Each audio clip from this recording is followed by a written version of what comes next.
All right, two prominent members of the Oath Keepers are being sentenced for their actions on the attack on the U.S. Capitol on January 6th of 2021. The judge saying that the actions of Stewart Rhodes, the founder and the leader of the far-right group, the Oath Keepers, amounted to domestic terrorism, that he is going to be sentenced to 18 years in prison. Kelly Meggs also being sentenced today. They were both found guilty, you may recall, of seditious conspiracy. We have CNN senior crime and justice reporter Caitlin Polantz joining us now. Caitlin, this just broke. Tell us the very latest. Right, so the judge has just delivered the sentence to Stewart Rhodes. He will be spending 18 years in federal prison for the crimes he committed up to and including on January 6th as he gathered those Oath Keepers to Washington, D.C., and then they went inside the Capitol and when he was leading the organization and wanting to essentially foment violence in the United States because of what the government was doing, because of the transfer of power from Donald Trump to Joe Biden. The judge, Amit Mehta, is just finishing his speech to Rhodes and delivering that sentence right now. And he is fully aware, you can tell by what the judge is saying, how worried he is for the ongoing threat that this political extremism that Stewart Rhodes espouses.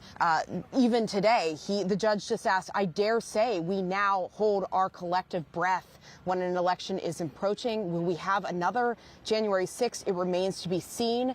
And then he pointed out to Rhodes how much Rhodes is not showing any remorse at all, and that how he is believing from what Stewart Rhodes just said in the courtroom to him today, that Rhodes is ready to take up arms the moment he is released from prison. That now we know that will be many, many years from now. 18 years is what the sentence is at this time. Brianna?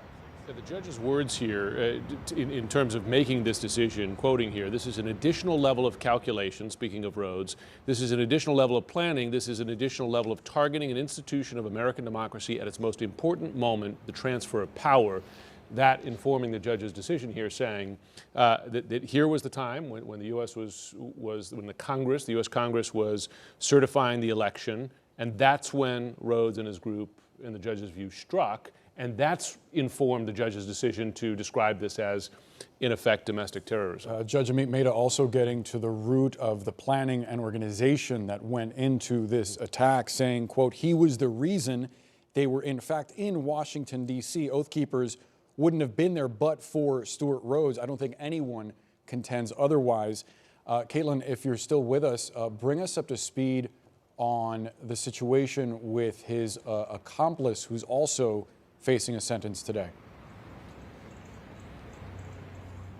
Right. That man is named Kelly Meggs. He's from Florida, and he is essentially the number two, the person that Rhodes was giving direction to, and who was leading others on January 6th in Washington, D.C. Now, the judge has already indicated that Meggs would not have been doing those things if it were not for Rhodes. And so there is the possibility that he could get a much lighter sentence, or at least a lighter sentence than Stewart Rhodes today. We know that 18 years for Stewart Rhodes, the Justice Department was asking for more than that. We know, too, that Kelly Meggs, the Justice Department wants 21 years for him. It doesn't look like he would get that much amount of time, but we don't know yet exactly how his sentencing will go. That is not until 1:30 this afternoon. But Judge Mehta really does have some harsh words for Stewart Rhodes today, and how much of a threat seditious conspiracy and what these men did, what the Oath Keepers did on January 6th, did to shake the foundation of democracy and the transfer of power.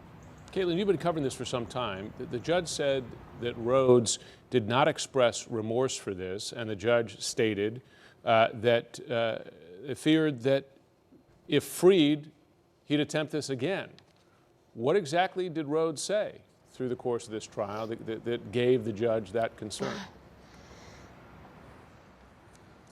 Right. Well, the judge's words specifically was that, as we heard you speak today, the moment you are released, you will be prepared to take up arms against our government. He's quoting back to him, and that's because Stewart Rhodes spoke for about 20 minutes today and essentially revealed how extreme he still is. He believes that the election of 2020 was illegal. He believes that there is a criminal regime governing the United States. He believes he is a political prisoner.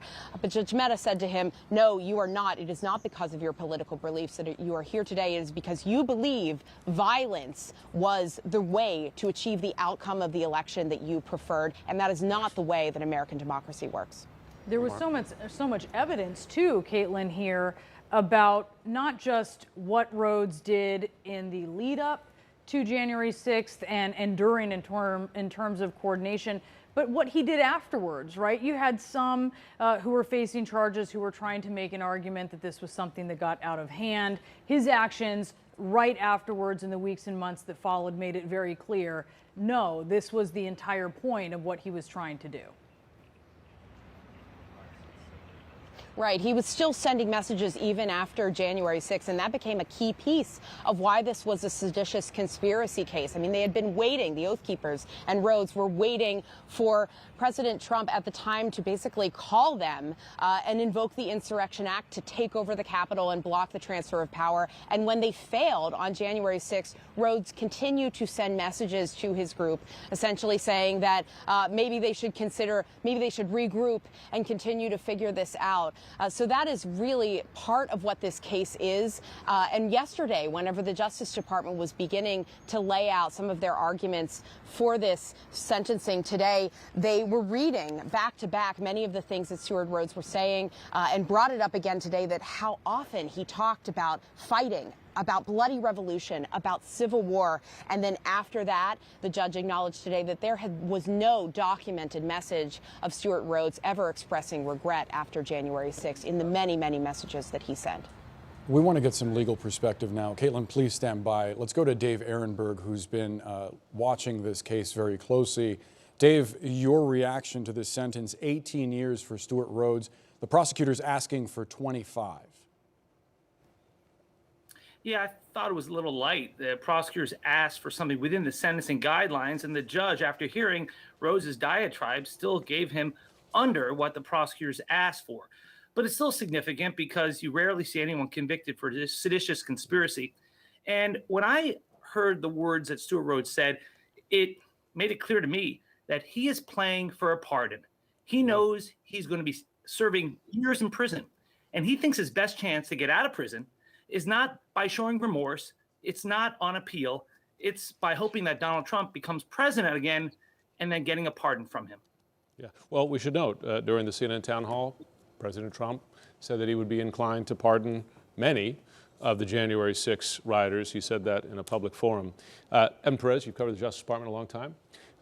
As you know, the FBI has said for years that domestic extremists, right-wing extremists, are the #1 terror threat in this country, which I think folks at home might not be aware of. You know, in an age, the last decade or two, when Islamist international terrorism has been such a threat, the FBI has said explicitly, both under the Biden and Trump administrations, that this is the biggest terrorism threat. Right, and it's a really complex threat that the FBI, the Homeland Security Department, they grapple with, because these groups, they recruit from former military members, they recruit former police people who are essentially, trained to protect us, protect the Constitution, protect our institutions, and they adopt this ideology that essentially takes the view that the institutions need to be brought down, that the U.S. government is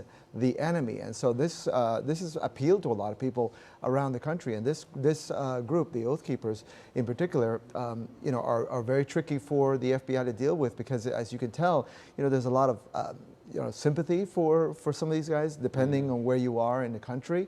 And again, because of the fact that they have this past in the U.S. military, it's often a very difficult thing for them to try to infiltrate these groups, for them to try to figure out where does the threat lie, right? A lot of times, especially in the last couple of years with some of the racial justice protests, these guys would show up to try to essentially instigate things. And so that's one of the difficulties here for the FBI, is to try to figure out, how to go at these groups without violating their First Amendment rights. You have a right, by the way, to say that the U.S. government is wrong, and you have a right to protest all of that. Where it crosses the line is, of course, what these men are accused of doing, which is to try to essentially use that moment on January 6th to try to block the transfer of power.